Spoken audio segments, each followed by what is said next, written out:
अर्जुन एक आर्कियोलॉजिस्ट था जो पुरानी और रहस्यमयी वस्तुओं की खोज में दिलचस्पी रखता था। एक दिन उसे एक उजाड़ हवेली के बारे में पता चला जो सालों से वीरान पड़ी थी। लोगों का कहना था कि उस हवेली में एक ऐसा शीशा है जो सच बोलता है। उत्सुकता से भरा अविनाश अब उस हवेली की ओर चल पड़ा। हवेली के अंदर घुसते ही धूल और सीलन की गंध ने उसका स्वागत किया। दीवारों पर पुरानी पेंटिंग्स थीं जो समय के साथ धुंधली हो चुकी थी। बीच हॉल में एक बड़ा शीशा था। उसका फ्रेम सोने का बना हुआ था और उस पर अजीबोगरीब नक्काशी थी। अविनाश ने जैसे ही शीशे को छुआ, एक सर्द झोंका उसके शरीर को कंपा गया। शीशे में उसका प्रतिबिंब दिखा, लेकिन चेहरा थोड़ा विकृत और भयावह था। तभी शीशे से एक गूंजती हुई आवाज आई, तुम सच सुनना चाहते हो? अविनाश ने हिचकिचाते हुए कहा, हाँ सुनना चाहता हूँ। शीशा चमक उठा और उसमें अतीत की झलकियां दिखने लगी।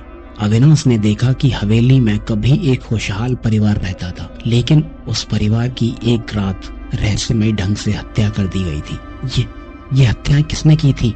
अविनाश ने कांपती हुई आवाज में पूछा। शीशा अचानक धुंधला हो गया और फिर उसमें एक आदमी का चेहरा उभरा। वह चेहरा अविनाश का अपना चेहरा था। अविनाश को विश्वास नहीं हुआ। ये झूठ है, उसने चिल्लाते हुए कहा।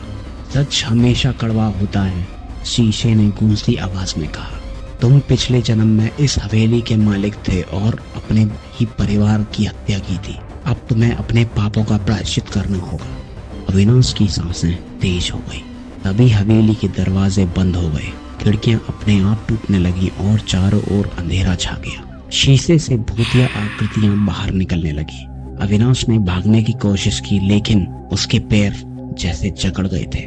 मुझे माफ कर दो, वह चीखा। माफी तब मिलेगी जब तुम सच स्वीकार करोगे, शीशा गरजा।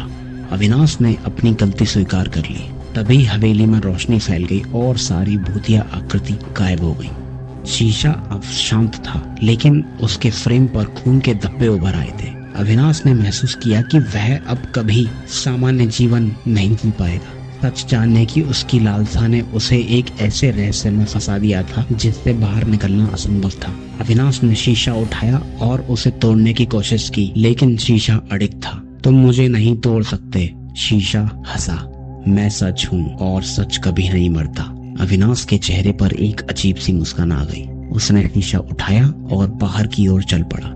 वह अब सच का प्रचारक बन चुका था, मगर ये कोई साधारण सच नहीं था।